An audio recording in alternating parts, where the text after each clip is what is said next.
Hi guys, hello everyone. This is Saurav here, and welcome to the Vedantu Viewers channel. And in today's session is for the KVPY SX program, and this session is a continuation of something that we had done the last week. आज हम optical isomerism का second lecture पे चलेंगे और पिछले session में हमने axial chirality की बात की थी। वैसे कंपाउंड्स जिनमें कायरल सेंटर नहीं होता है लेकिन वो भी ऑप्टिकली एक्टिव होते हैं, उनमें हमने एलीन्स, बाइफेनाइल्स, स्पाइरेन्स, एल्काइलिडीन्स, साइक्लोएल्केन्स, ऑक्सीम्स एंड एडमेंटेन्स को लिया था। एंड आज हम एक छोटा सा कंसेप्ट लेंगे which is known as absolute configuration. ये एब्सोल्यूट कॉन्फ़िगरेशन होता क्या है, तो चलिए आज इसको पढ़ते हैं। तो व्हाट इज एब्सोल्यूट कॉन्फ़िगरेशन? याद रखिए कि अगर हमारे पास एक मॉलिक्यूल है जो कि कायरल है, तो उसके कायरल सेंटर को मुझे लेबल करना होगा, उसका कुछ नाम देना होगा। जैसे माय नेम इज सौरभ, आपका कोई नाम होगा। उसी तरीके से हर ऑब्जेक्ट का एक नेम देना होता है so as to identify its individuality. अगर 4 तरह के पेन है तो मुझे उन पेन्स को भी कुछ नोटेशंस देने होंगे so that it makes a difference. घर में टूथब्रशेस रहते हैं, टूथब्रशेस भी डिफरेंट कलर्स के हम रखते हैं, नहीं तो सारे एक कलर के हो गए तो सभी लोग एक ही टूथब्रश यूज करने लगेंगे। So we have to identify the absolute configuration or about a particular atom which is chiral। ये absolute configuration आप समझ लीजिए कि chiral center का nomenclature है। अब ये absolute configuration को हम identify कैसे करते हैं? absolute का मतलब एक particular rule set या फिर एक experiment के through अगर हम identify कर रहे हैं तो इसको बोलते हैं absolute। ओके, अगर किसी के respect में हम identify करते हैं तो उसको बोलते हैं relative। तो रिलेटिव हम नहीं पढ़ रहे, हम एब्सोल्यूट पढ़ रहे हैं। एक रूल सेट या फिर किसी एक्सपेरिमेंट से हम आइडेंटिफाई करने की कोशिश करेंगे। सो एब्सोल्यूट कॉन्फ़िगरेशन 2 तरीके से आइडेंटिफाई होता है। The first method is experimental. एक तो होता है कि एक्सपेरिमेंट करके आपने आइडेंटिफाई किया। इस एक्सपेरिमेंटल आइडेंटिफिकेशन से जो आपको रिजल्ट मिलता है, उस रिजल्ट को आप 2 तरीके से रिप्रेजेंट करते हो, आइदर डी और एल। याद रखिए कि ये small D and small lower case D और लोअर केस एल रहता है, and that is by using polarimeter. लेकिन पोलैरिमीटर इज एन इंस्ट्रूमेंट। अब सारे घरों में पोलैरिमीटर तो रहेगा नहीं, सो पोलैरिमीटर अगर मेरे पास नहीं है तो क्या मैं किसी कायरल सेंटर को डिस्टिंक्शन के लिए उसका नोमेनक्लेचर नहीं कर सकता हूँ? बिल्कुल ही कर सकता हूँ। इसको करने का तरीका एक दूसरा है जो कि थियोरेटिकल है, और उसको हम करते हैं using the Kahn-Ingold Prelog rules। इसको हम बोलते हैं CIP rules। So theoretical model is by using CIP rules, और ये CIP rules से जो रिजल्ट आता है उसमें हम R या S बोलते हैं। अब ये याद रखो कि R और D, S और L में कोई रिलेशन नहीं है। इन दोनों के बीच में there is no relation between whatever you are estimating experimentally and whatever you are getting theoretically। इनके बीच में कोई रिलेशन नहीं है। R का मतलब ये नहीं होता है कि डेक्स्ट्रो, D का मतलब होता है डेक्स्ट्रो, एंड L का मतलब होता है लेवो। सो डेक्स्ट्रो एंड लेवो के बीच में रिलेशनशिप है कि वो कोई कंपाउंड डेक्स्ट्रो है तो वो प्लेन पोलराइज्ड लाइट को क्लॉकवाइज रोटेट कर रही है, और लेवो का मतलब ये होता है कि वो प्लेन पोलराइज्ड लाइट को एंटी क्लॉकवाइज रोटेट कर रही है। But R and S and dextro and levo के बीच में कोई रिलेशनशिप नहीं होता है। ओके, ये एक रूल सेट है, उससे हम आइडेंटिफाई करते हैं। नाउ ये याद रखो कि इस टॉपिक को समझने के लिए you need to have a basic understanding of the priority rules of CIP। Okay, ये प्रायोरिटी रूल्स अगर आपको मालूम है then you can make good use of this lecture. लेकिन अगर आपको नहीं मालूम है then it would be better if you read about them. Okay, now usually अगर मेरे पास एक कायरल सेंटर है और उसके पास मैंने उसको इस तरह से रिप्रेजेंट किया है, मान लीजिए कि ग्रुप्स हैं, एक कायरल सेंटर, उसके पास 4 डिफरेंट ग्रुप्स प्रेजेंट हैं। एक ग्रुप इस तरह से प्रेजेंट है कि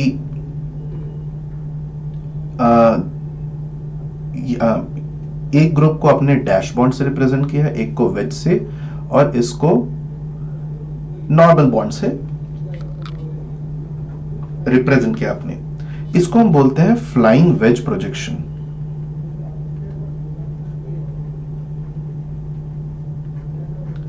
फ्लाइंग वेज प्रोजेक्शन।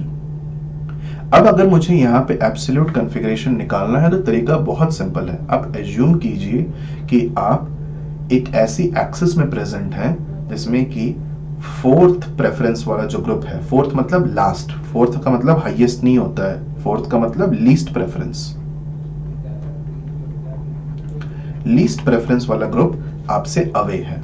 ओके, सो अगर एक टेट्राहेड्रल सेंटर को आप अज्यूम करते हैं, फोर्थ वाला ग्रुप आपसे अवे है, तो 3 ग्रुप आपकी तरफ होंगे। सो 1, 2 एंड 3 आपकी तरफ है। अब आपने करना क्या है, you have to move from 1 to 2 to 3। When you're moving from 1 to 2 to 3, then you could move in anti-clockwise direction। जैसे कि यहाँ पे देखिए हम clockwise मूव कर रहे हैं। अगर आप एक क्लॉक को देखते हो, ये क्लॉक है, ये 12, 6, 9, 3। आप अगर इस तरफ मूव कर रहे हो तो क्लॉकवाइज, ओके, अगर इस तरफ मूव कर रहे हो तो anti clockwise.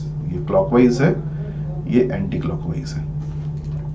If you are moving in a clockwise direction, then absolute configuration will be R. If you are moving in anti-clockwise direction, the absolute configuration will be S.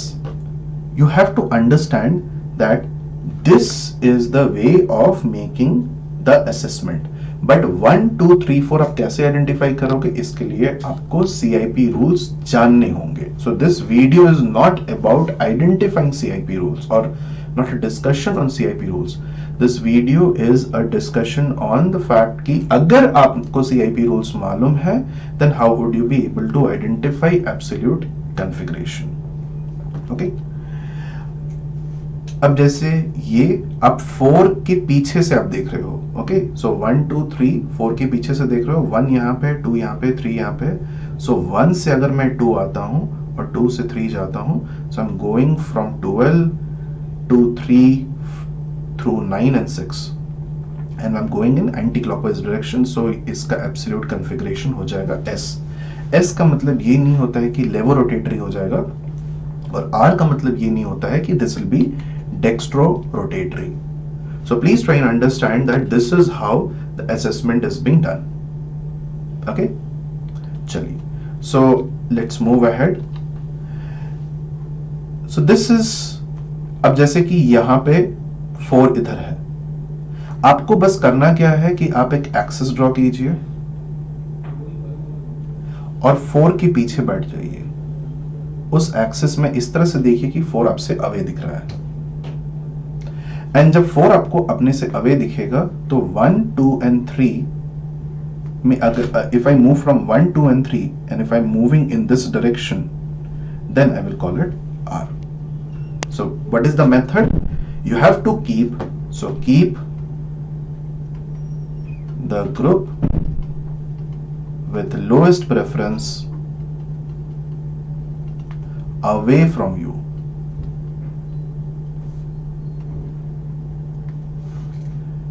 ठीक है, keep the group with lowest preference away from you.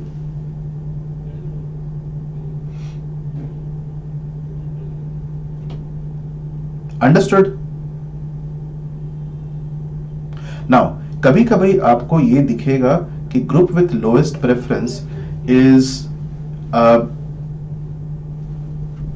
so when a group is away, वो होता है dashed bond से represent. Okay, group is away का मतलब dash bond से represent किया जाता है उसको। तो यहाँ पे देखो 4 को डैश बॉन्ड से रिप्रेजेंट किया गया है, इसका मतलब वो अवे है। ठीक है, this is away from the observer. बहुत क्लियर। सो पहली बात तो ये, आपको जो ग्रुप डैश बॉन्ड, आपको जो लोएस्ट प्रेफरेंस ग्रुप है उससे आपको पीछे रहना है। That means the group should be going away from you, and then you have to check how you are in what direction you are able to traverse the path from 1 to 2 to 3. Okay, group with first preference, group with second preference, group with third preference. दो तरीके हैं। अगर मान लो कि ये वाला compound आपने ले लिया, मान लेते हैं कि ये कंपाउंड हम लेते हैं, सो दिस इज 1 3, यहां पे 2,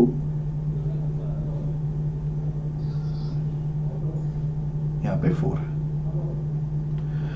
अब हिसाब ये है कि इसका एब्सोल्यूट कॉन्फ़िगरेशन कैसे आइडेंटिफाई करें। तो दो तरीके हैं। एक तो तरीका ये है जो कि थोड़ा सेफर रूट है। वो रूट ये होता है कि अगर लोएस्ट प्रेफरेंस ग्रुप को आपने डैश बॉन्ड से रिप्रेजेंट नहीं किया है तो आप उसको डैश बॉन्ड पे लेके आइए। Okay,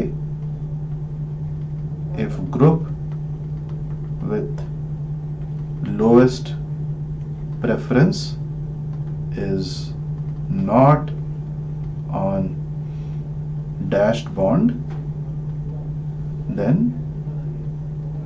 bring it there। कैसे आप लाते हो?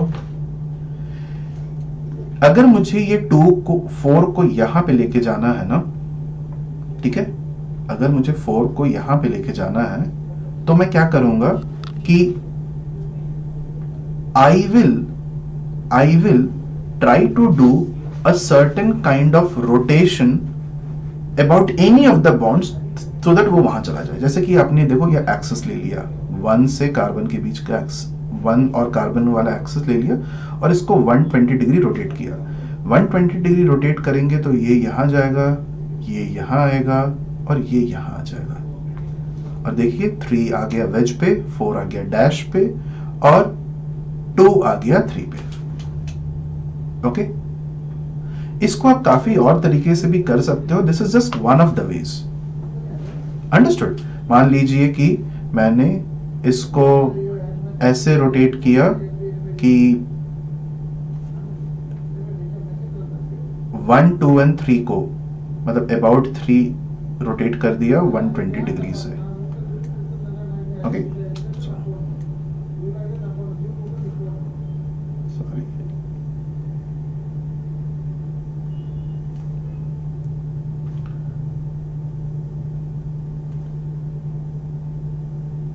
इस तरह से। तो 2 1 की पोजीशन पे चला जाएगा, 3 वैसा का वैसा ही रह जाएगा, 1 यहां आ जाएगा वेज पे और 4 पहुंच जाएगा डैश पे। ठीक है, अब आपको करना क्या है, इसके पीछे बैठ जाओ और 1 से 2 एंड 3 जाओ। क्या आ गया? S। यहां भी वही आ रहा है, 1 से 2 3 वो भी ऐसा जा रहा है। सो किसी भी तरीके से कर सकते हैं। बहुत लोग ये करते हैं कि अपने आप को, चाहे ग्रुप किसी भी बॉन्ड पे रखा हुआ है, मतलब लोएस्ट प्रेफरेंस ग्रुप आपको हमेशा अपने से दूर रखना है, तो लोएस्ट प्रेफरेंस के पीछे बैठ जाएंगे। Okay, now this requires a bit of visualisation. Imagine lowest preference is away from you. जब आप अवे लगाओगे तो 1 इधर हो गया, 2 इधर हो गया, 3 इधर हो गया और ये 4 इधर हो गया। सो आप ऐसे मूव करोगे and this will be S। अब देखिए ये वाला क्या होगा, 1 2 3 ये भी S। मान लेते हैं कि हम यहां बैठ जाते हैं और 1 2 3 मूव करते हैं तो ये भी S हो गया। या फिर आप रोटेट कीजिए ग्रुप्स को और लोएस्ट प्रेफरेंस को डैश बॉन्ड पे लेके आइए, वो भी एक तरीका है। So there are multiple ways to do this. Okay, so तरीका क्या है, sit behind the group with is of lowest preference, observe the other 3 and look at the direction which is being followed while traversing the path from 1 to 2 to 3। Okay, चलो कुछ examples लेते हैं। अगर इसमें मुझे आइडेंटिफाई करना है कि ग्रुप्स का प्रेफरेंस, सबसे पहले तो मुझे ग्रुप्स के प्रेफरेंस आइडेंटिफाई करने होंगे हर केस में। तो ये हो जाएगा प्रेफरेंस 1, ये प्रेफरेंस 2, ये प्रेफरेंस 3 और ये प्रेफरेंस 4। ओके, सिमिलरली इस केस में ये हो जाएगा प्रेफरेंस, ये हो जाएगा प्रेफरेंस 1, ये हो जाएगा preference 2, this will become preference 3 and this will become preference 4। अब ये प्रेफरेंस कैसे आइडेंटिफाई करते हैं, इसके लिए आपको CIP रूल्स जानना होगा। Okay, this is COOH, this is CHO, ये this will B preference 1, this will B preference 2, this will B preference 3 and this will B preference 4। Okay,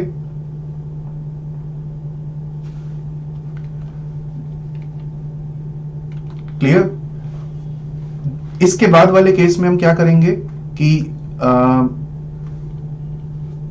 CHO will turn out to have highest preference.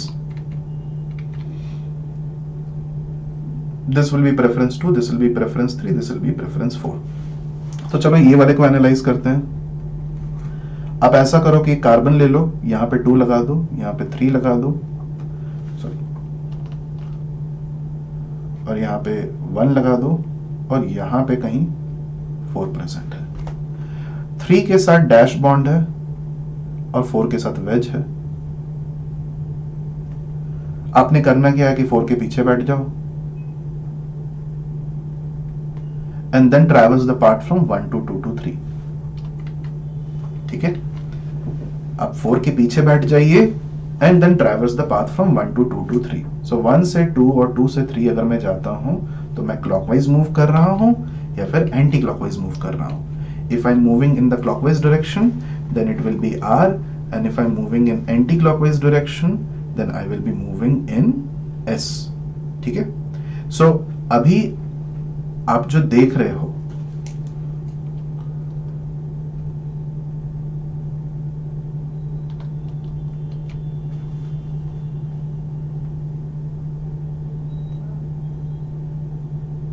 so 1 2 3, 1 से 2 और 3, अगर मान लो कि ये घड़ी का कांटा है, हमेशा यह समझने की कोशिश करो कि घड़ी इस तरफ है, जिस तरफ आप बैठे हैं उस तरफ आप घड़ी को देख रहे हो।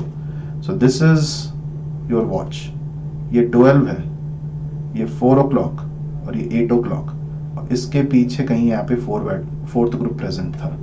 आप इधर से इधर मूव कर रहे हो, so this will be S। Is that clear? Let me just explain this once again.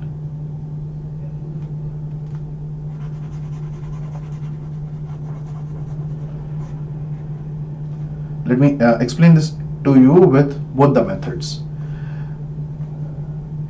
This is group with second preference, this is group with preference 1, this is group with preference 3 and this is group with preference 4।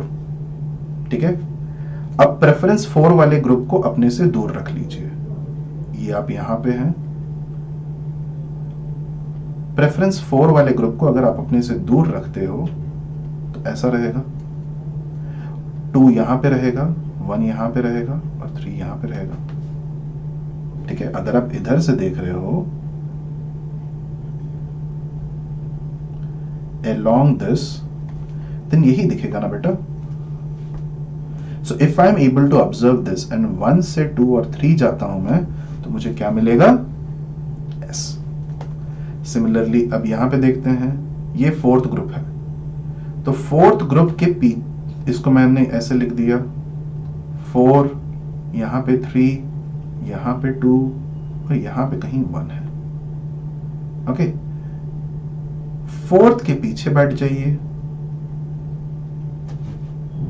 4th के अगर आप पीछे बैठते हो तो आपके पास arrangement कैसा दिखेगा? 3 यहां पे, 2 यहां पे, 1 यहां पे और 4 यहां पे, आपको ऐसा दिखेगा। So when you're moving from 1 to 2 to 3, किस तरह का कॉन्फ़िगरेशन आपको दिख रहा है? You will be getting absolute configuration as R। Okay? यहां पे थोड़ा नीचे से बैठ के आपको देखना होगा। अगर आप नीचे से बैठ के देखने में अनकंफर्टेबल हैं, तो आप ऐसा कर सकते हो कि इस अबाउट दिस एक्सिस इस बॉन्ड को थोड़ा रोटेट कर दो। ओके, तो आपके पास ये CH2OH यहीं पे रहेगा,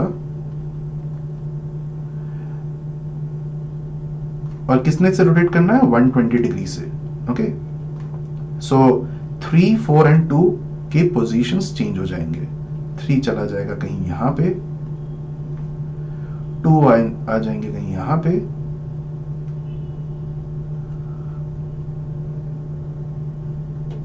और 4th आ जाएगा यहां पे। अब इसके पीछे बैठो एंड ऑब्जर्व करो, ये 1 हो गया, ये 2 हो गया, ये 3, 1 2 3 किस डायरेक्शन मूव कर रहे हैं? Anti clockwise, so this will be S. So if it is, we are moving in clockwise direction.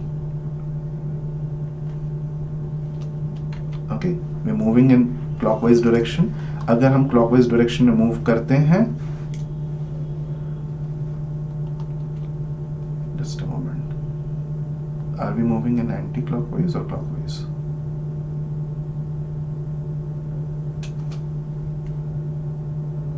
So this comes over here.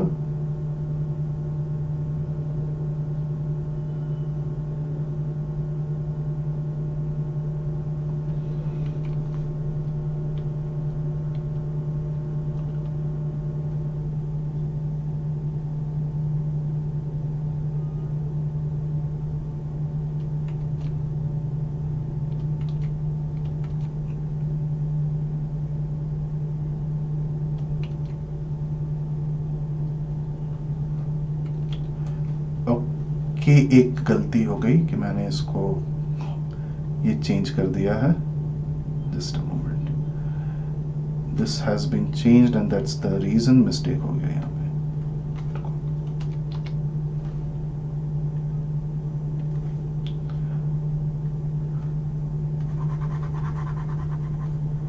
So I will be getting something like this.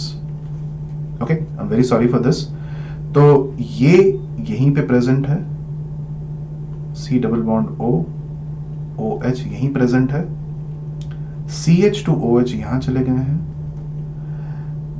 CH3 is over here and CHO has come over here. तो ये 1 है, ये पहले से 1 था, ये 2 है, ये 3 है और ये 4 है। तो आप ऐसे देख रहे हो यहां से बैठ के, and therefore 1 2 2 2 3 movement will be S. So absolute configuration S, इसका R, इसका S. अब इसका मैं अगर देखने की कोशिश करूं, यहां से बैठो 1 2 3, एब्सोल्यूट कॉन्फ़िगरेशन क्या आ जाएगा बताइए? Absolute configuration will be S. ठीक है, next nitrogen, and there are 4 groups. Preference 1 will be for this, preference 2 will be for this, preference 3 will be for this, preference 4 will be for this. ये वाली access लीजिए, यहां पे बैठिए and 1 से 2, 2 से 3 अगर आप जाते हैं तो किस डायरेक्शन में मूव कर रहे हो? क्लॉकवाइज ही हो जाएगा R. ओके, सिमिलरली अगर इसको देखना है तो इस G वाले में जो ग्रुप्स का प्रेफरेंस रहेगा वो ऐसा रहेगा कि this one, this whole thing will acquire preference 1, इसकी प्रेफरेंस 4।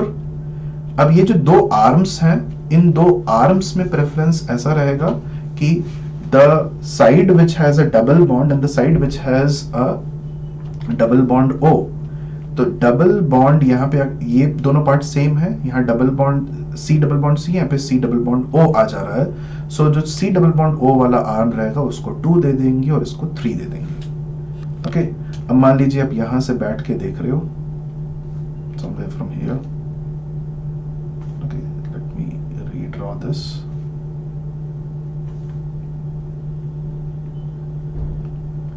Okay, अगर ऐसा कॉम्प्लिकेटेड सिस्टम आपको मिलता है तो आप ऐसा कर लो, एक 3 बना लो, एक 2 बना लो, एक 1 बना लीजिए और एक 4 बना लीजिए, और 4 के पीछे से आप बैठ के देख रहे हो। Okay, now if you are moving from 1 to 2 to 3, तो आप किधर मूव कर रहे हो, एस, एंटी क्लॉकवाइज, तो ये एस हो जाएगा। इस केस में हम क्या करेंगे,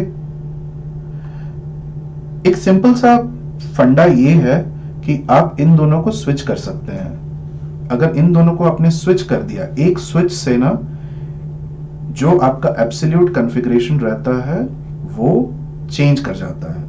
अगर आप नहीं स्विच भी करना चाहते हो तो भी कोई दिक्कत नहीं है। मान लो कि आप स्विच कर दोगे तो ऐसा कुछ हो जाएगा, Cl कहीं यहां आ जाएगा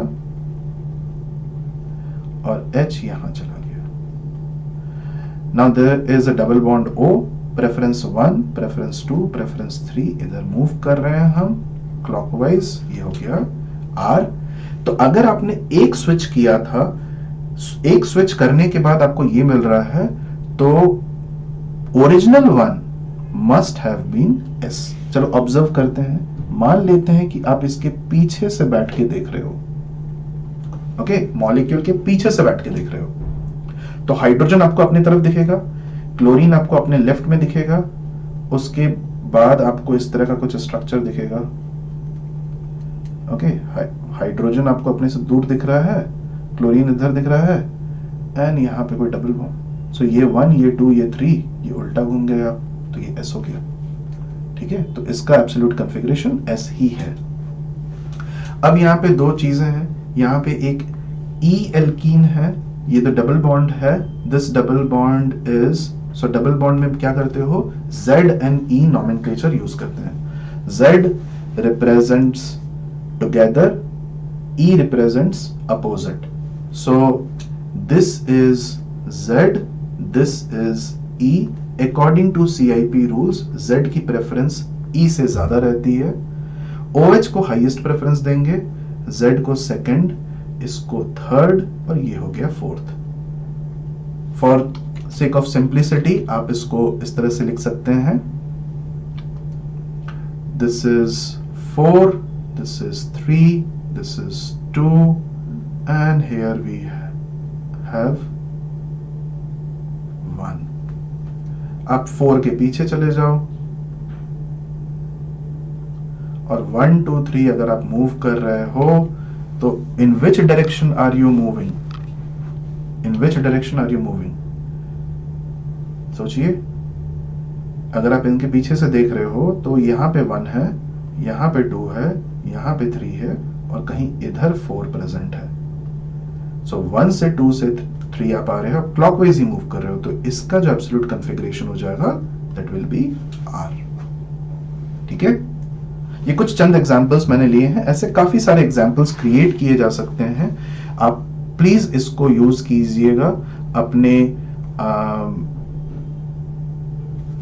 you have to use this for all types of compounds that you are encountering while you are studying this particular concept। ठीक है,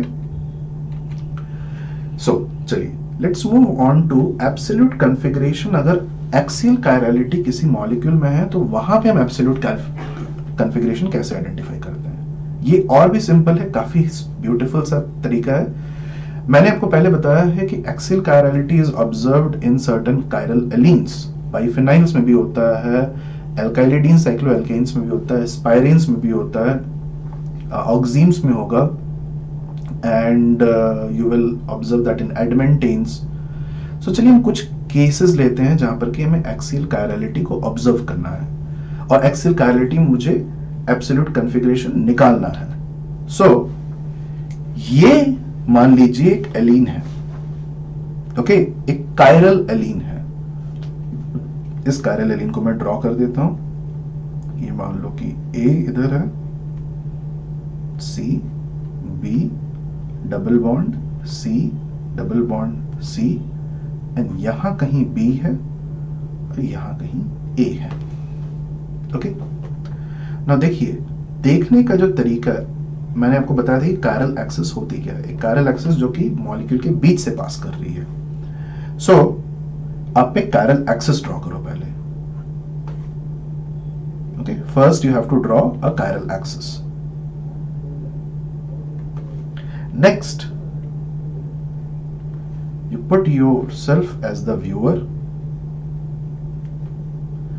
व्यूअर कहीं भी रहे उससे कोई डिफरेंस नहीं आता है रिजल्ट पे, ठीक है। व्यूअर कहीं भी रहे उससे कोई डिफरेंस नहीं आता है रिजल्ट पे। अब ये जो ए है ये हॉरिजॉन्टल, लेफ्ट की तरफ हॉरिजॉन्टल प्लेन में प्रेजेंट है और राइट की तरफ वर्टिकल प्लेन में बी और ए प्रेजेंट है। ओके, आपने करना क्या है, ए और बी के बीच में आप आइडेंटिफाई कीजिए कि किसकी प्रेफरेंस ज्यादा है सीआईपी रूल्स के रेस्पेक्ट में। ओके, तो इसको आप प्रेफरेंस लेट से ए की प्रेफरेंस ज्यादा, assume that A preference is more, so इसको आपने प्रेफरेंस 1 दे दिया, इसको आपने प्रेफरेंस 2 दे दिया, ठीक है। नाउ यहां पे भी A और B है, बिटवीन दीज टू आपके पास प्रेफरेंस किसका ज्यादा रहेगा, A का ज्यादा रहेगा, लेकिन आपने 1 और 2 तो यूज कर लिए हैं, तो आप इसको नंबर दे दोगे 3 और 4। समझ में आया, मतलब आपके पास 4 नंबर्स हैं, 1 2 3 4। जो ग्रुप्स आपकी तरफ हैं उनमें आप नंबरिंग करोगे 1 2 से, ग्रुप्स जो आपके अवे दिख रहे हैं कायरल एक्सिस पे उनको नंबरिंग करोगे 3 और 4 से। अंडरस्टूड। सो अगर मैंने इसको about a chiral centre represent करने की कोशिश की तो 1 हमें लेफ्ट में दिखेगा, 2 राइट में, 4 ऊपर और 3 नीचे, एग्जैक्टली वही जो हमने यहां बनाया है। ये 4 बी है, ये 2 भी बी है, ये ए है और ये ए है। अब इस पे ये मत सोचो कि यहां पे सेम ग्रुप्स हैं तो हम कैसे यूज करेंगे, आपको यहां पे नंबर्स पे चलना है। Okay, you have to go by the numbers. Understood. तो अब आपने जब इसको ड्रॉ कर लिया है, then what you have to do is you have to traverse the path from 1 to 2 to 3। So 1 से 2 to 3 आप किस डायरेक्शन में जा रहे हो, क्लॉकवाइज, तो ये हो जाएगा R। सो ये एब्सोल्यूट कॉन्फ़िगरेशन R हो जाएगी। अब आप बोलेंगे कि सर मैं राइट की तरफ से देखूं, ये हमारा इस बंदे का रेफरेंस था, ये जो असेसमेंट मैंने किया वो लेफ्ट से देखने वाले बंदे का ऑब्जर्वेशन था। अगर मैं राइट से देखने वाले बंदे का असेसमेंट करूं तो मैं क्या करूंगा, जो ग्रुप्स हमें सामने दिख रहे हैं उनको मैं 1 और 2 दूंगा, जो ग्रुप्स हमें दूर दिख रहे हैं उनको मैं 3 और 4 दे दूंगा। चलिए देखते हैं करके। सो मैं इसको फिर से बना देता हूं, A C B double bond C double bond C, यहां पे कहीं B था, यहां पे कहीं A है, ये हॉरिजॉन्टल प्लेन में प्रेजेंट है और ये भाई साहब वर्टिकल प्लेन में प्रेजेंट है। कायरल एक्सिस आप इस तरफ ले रहे हो, व्यूअर आपका इधर है, तो आप क्या करोगे, प्रेफरेंस 1 इसको दोगे एंड प्रेफरेंस 2 इसका चला जाएगा, 2 नंबर्स एग्जॉस्ट हो गए। अब इस हॉरिजॉन्टल प्लेन में हम आएंगे, उसमें इसको प्रेफरेंस दे देंगे 3, इसको प्रेफरेंस दे देंगे 4। So I will be getting something like this. Draw कीजिए इस तरह से। वर्टिकल प्लेन, ये तो वर्टिकल पे था ना, तो यहां पे 1 लिखेंगे और यहां पे 2, और ये लेफ्ट की तरफ आपको दिखेगा। अगर आप इधर से देख रहे हो तो 4 आपको लेफ्ट की तरफ दिखेगा और 3 आपको इधर दिखेगा। आपको फिर 1 से 2 और 3 जाना है, आप किस डायरेक्शन में मूव कर रहे हो, क्लॉकवाइज, ये फिर से R हो गया। So it does not matter कि आप किधर से देख रहे हो, whether you are seeing from the left side of the chiral axis or right side of the chiral axis, you will get exactly the same result। बस आपको ये याद रखना है कि जो आपके तरफ है, जो ग्रुप्स आपके सामने आपको दिख रहे हैं, चाहे वर्टिकल प्लेन में हो चाहे हॉरिजॉन्टल प्लेन में हो, उनको 1 2 देना है, और ग्रुप्स जो आपको अपने से अवे दिख रहे हैं उनको 3 4 देना है। 1 2 का असेसमेंट सीआईपी रूल से होगा, 3 और 4 का असेसमेंट भी सीआईपी रूल से होगा। ये याद रखिए कि 1 2 3 और 4 को साइमल्टेनियस असेसमेंट आप नहीं करते हो, मतलब कि आपने इन चारों ग्रुप्स को ले लिए और चारों ग्रुप्स को आपने 1 2 3 4 की कैटेगरी में डालना शुरू किया, ऐसा नहीं। जो ग्रुप्स दूर हैं उनको 3 4 रेस्पेक्टिव प्रायोरिटी पे, ग्रुप सामने हैं उनको 1 2 रेस्पेक्टिव प्रायोरिटी पे। ओके, सो इसको मैं थोड़ा इरेज कर देता हूं so that you will be able to make sense. देखिए एग्जैक्टली वही हो गया।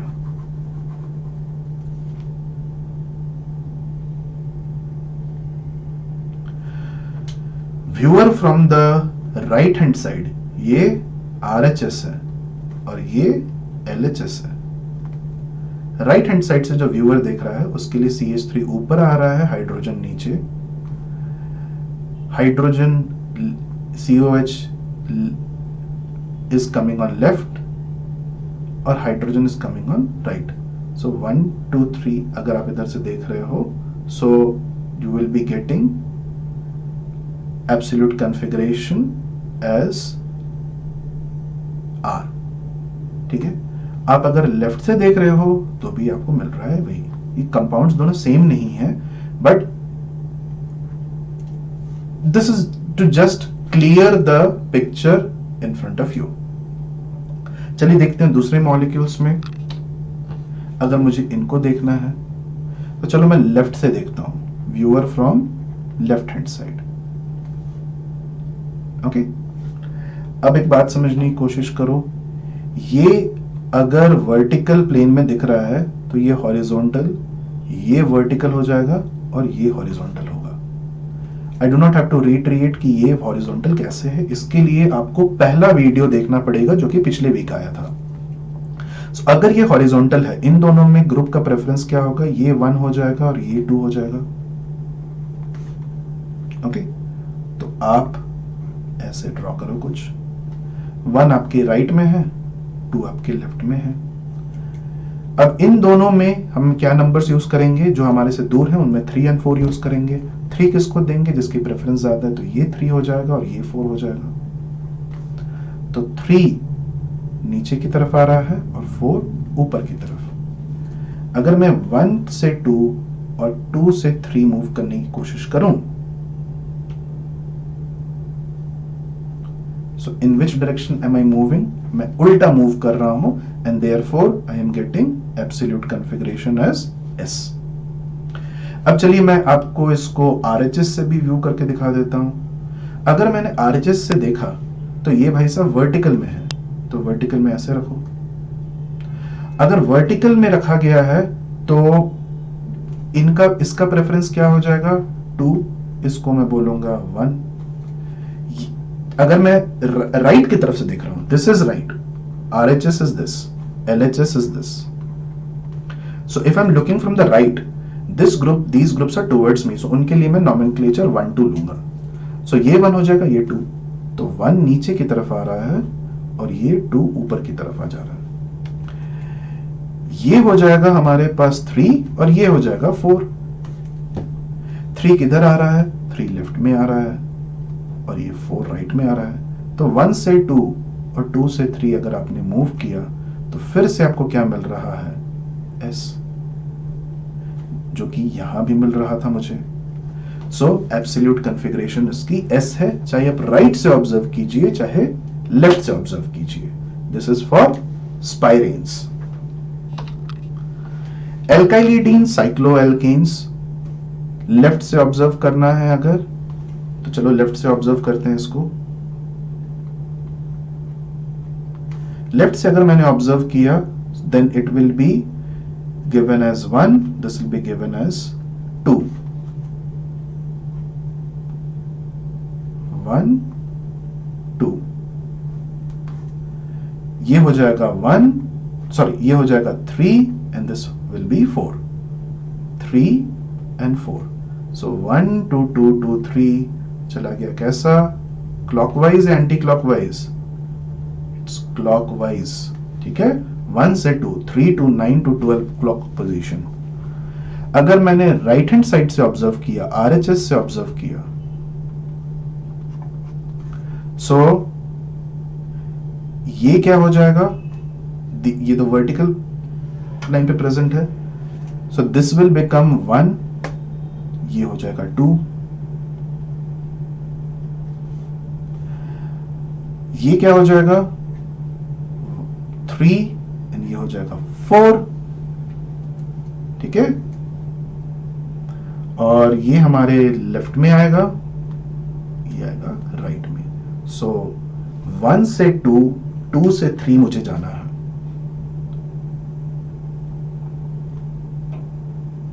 फिर से हमारे पास आर आ गया।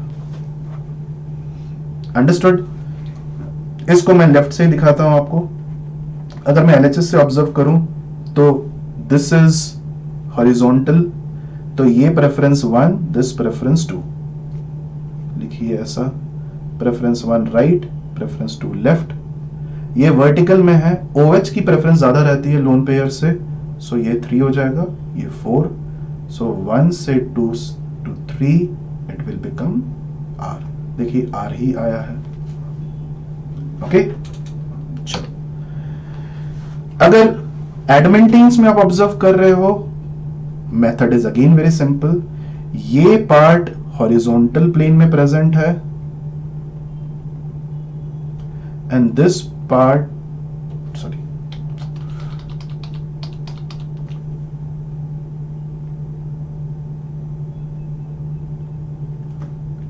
this part is present in a vertical plane and the right part is present in a horizontal plane.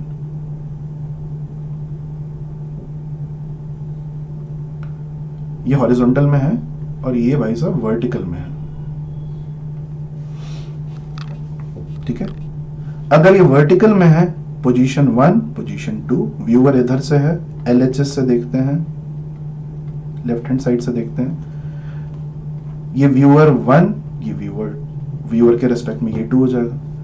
अब इन दोनों में क्या होगा, ये 3 होगा, ये 4 होगा, 3 हमारे व्यूअर के राइट में आएगा और 4 हमारे व्यूअर के लेफ्ट में आएगा। सो 1 से 2, 2 से 3 S। ठीक है, परफेक्ट। अगर मैंने बाइफिनाइल को देखा तो बाइफिनाइल में ग्रुप्स हमारे एकदम नजदीक दिखते नहीं है क्योंकि ग्रुप्स हमारे तरफ नहीं है, ग्रुप्स रिंग में प्रेजेंट है। Okay, over here. So let's say the viewer is here, LHS से आप देख रहे हो, अंडरस्टूड? एलएचएस से आप देख रहे हो, तो आप ये समझने की कोशिश करो कि ये जो ग्रुप्स हैं ये आपके तरफ आना चाह रहे हैं and these groups are going away from you. These groups are going away from you and these groups are coming towards you.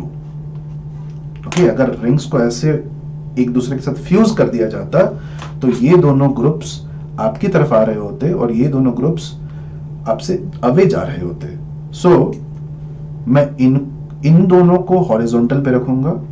So NO2 की प्रेफरेंस 1 हो जाएगी, अंडरस्टूड? NO2 की प्रेफरेंस 1 हो जाएगी।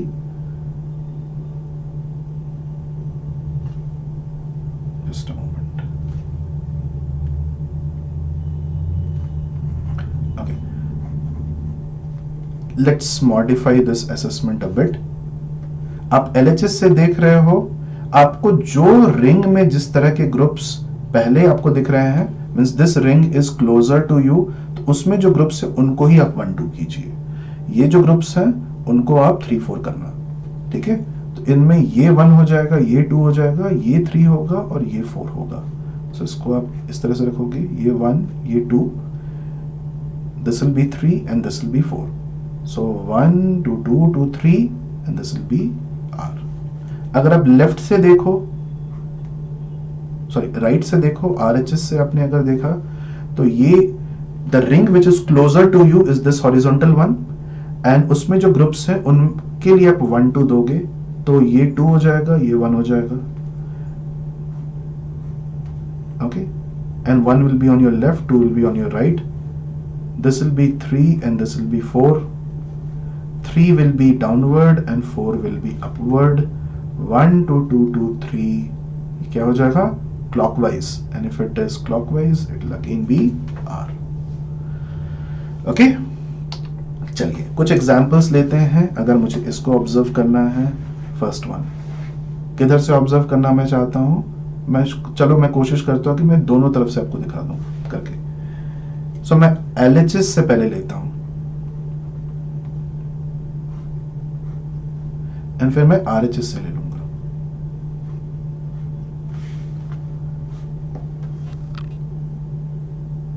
Okay, let me take it from LHS. So LHS से अगर मैंने लिया तो हाइड्रोजन और क्लोरीन में प्रेफरेंस ये 1 रहेगा, ये 2 रहेगा, ये 1, ये 2. CMe3 एंड Me ये प्रेफरेंस 1, ये प्रेफरेंस 3 हो जाएगा एंड ये प्रेफरेंस 4. 1 2 3 आप कैसे मूव कर रहे हो? Anti clockwise, you will get S. अब अगर मैंने राइट से लिया तो ये दोनों हॉरिजॉन्टल में प्रेजेंट हैं. प्रेफरेंस इसका 1, इसका 2, 1 2, इसका प्रेफरेंस 3 और इसका preference 4.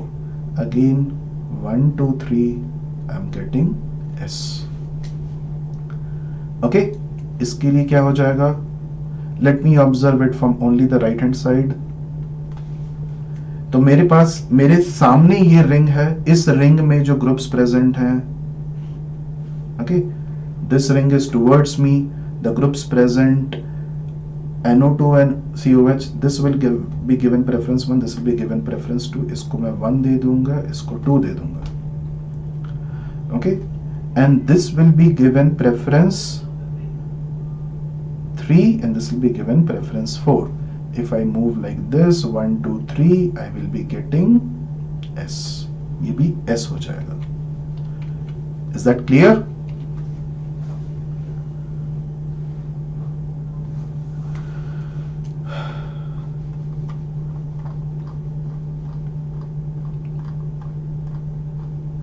Perfect. I hope there is no doubt in this.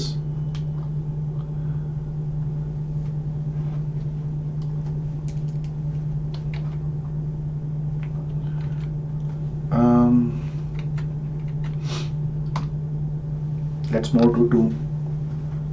इसके बाद या इसको देखते हैं. Let's look it from the left hand side.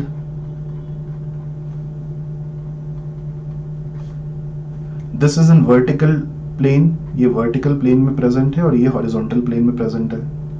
So vertical plane में क्या हो जाएगा? Br ऊपर आएगा, Me नीचे, इसके प्रेफरेंस 1, इसका प्रेफरेंस 2. हॉरिजॉन्टल प्लेन में इसका प्रेफरेंस 3, इसका प्रेफरेंस 4, 3 4 1 2 3, ये हो गया R. Let's observe it from this side. इधर से भी ऑब्जर्व करो, कोई दिक्कत नहीं है. कायरल एक्सिस पे आप लेफ्ट पे भी रह सकते हैं, राइट पे भी रह सकते हैं. ओके, प्रेफरेंस हॉरिजॉन्टल प्लेन में ये हमारे लेफ्ट में प्रेजेंट है तो ये 1 हो गया, ये 2 हो जाएगा. ये वर्टिकल प्लेन में ये नीचे की तरफ प्रेजेंट है, इसका प्रेफरेंस 3, इसका preference 4, 3 4 1 2 3. Again I am moving in the clockwise direction. It will be R. Okay, it will be R. Perfect. Similarly, इसका अगर मैंने करने की कोशिश की, ये हॉरिजॉन्टल प्लेन में प्रेजेंट है, ये वर्टिकल प्लेन में प्रेजेंट है. बनाइए इस तरह से. Observe from left hand side. LHS से ऑब्जर्व कर रहा हूं मैं. सो प्रेफरेंस 1, प्रेफरेंस 2, ये प्रेफरेंस COO हो गया, CN हो गया. सो प्रेफरेंस इसका 3, इसका 4, 3 4 1 2 3, this will be S.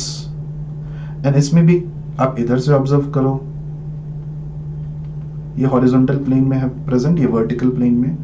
And this height pH will be on our right hand side and therefore this is 1 and this is 2. इसका प्रेफरेंस 1, इसका प्रेफरेंस 2, इसका प्रेफरेंस 3, इसका प्रेफरेंस 4. सो ये 3, ये 4, 1 2 3, ये हो गया R. ठीक है, pretty easy, बहुत सिंपल सा चीज है. And lot of people are confused usually, but can be done very very fast.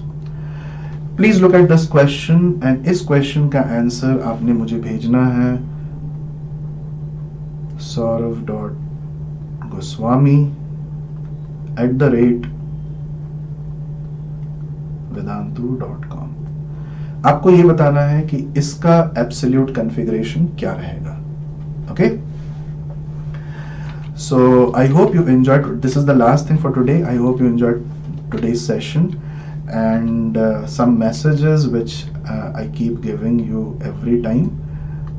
So the first message is that we have already started with our Eklavya program. So anybody who wants to, we have gotten stellar results this time in the mains examination as well. So please do check our results. Aap results dekho, and if you come into the Vedantu Eklavya program, be sure that your marks will definitely increase. Okay, and it's just for the advanced examination. It's free of charge.